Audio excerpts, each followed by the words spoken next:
The cover pages of The New Yorker and Economist have criticized President Donald Trump's defense of a white supremacist protest in Charlottesville, Virginia.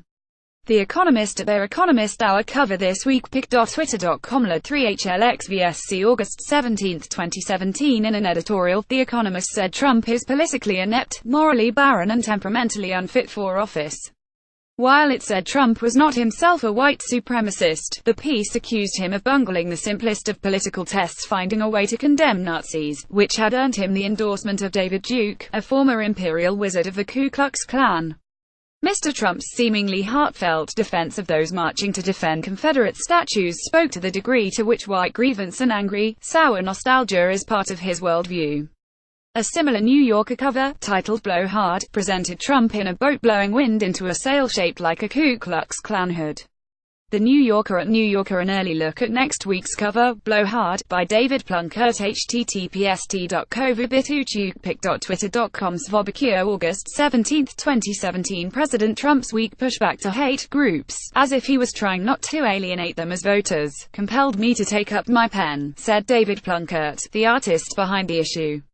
David Plunkett at Plunkett unpublished Trump cover sketch art from 2016 pic.twitter.com /4p August 13, 2017. A picture does a better job showing my thoughts than words do. It can have a light touch on a subject that's extremely scary, said the artist. The president took 2 days to condemn the KKK and neo-Nazi protesters, eventually saying hate groups were repugnant. But in an anti-media diatribe on Tuesday in the lobby of Trump Tower in New York, he reeled back, defending far-right protesters at the Charlottesville rally and laying the blame for the violence equally on what he called the alt-left. The president said there were very fine people on both sides of violent demonstrations in which a white nationalist allegedly killed civil rights activist Heather Heyer when his car plowed into a crowd in the Virginian city. Self-identifying ethno-nationalists had gathered to prevent anti-fascists from removing a statue of Robert E. Lee, the Confederacy's top general in the American Civil War.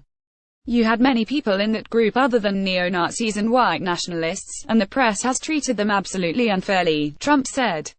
Video of the far-right group in Charlottesville showed men chanting "Jews will not replace us." Time, another New York headquartered magazine, did not put Trump on its front cover but showed a person in thick black boots and draped in a United States flag giving the Nazi salute. Time at Times new cover behind the hate in America https://t.cork9hspwc1 pic.twitter.com air67xbrnw August 17, 2017.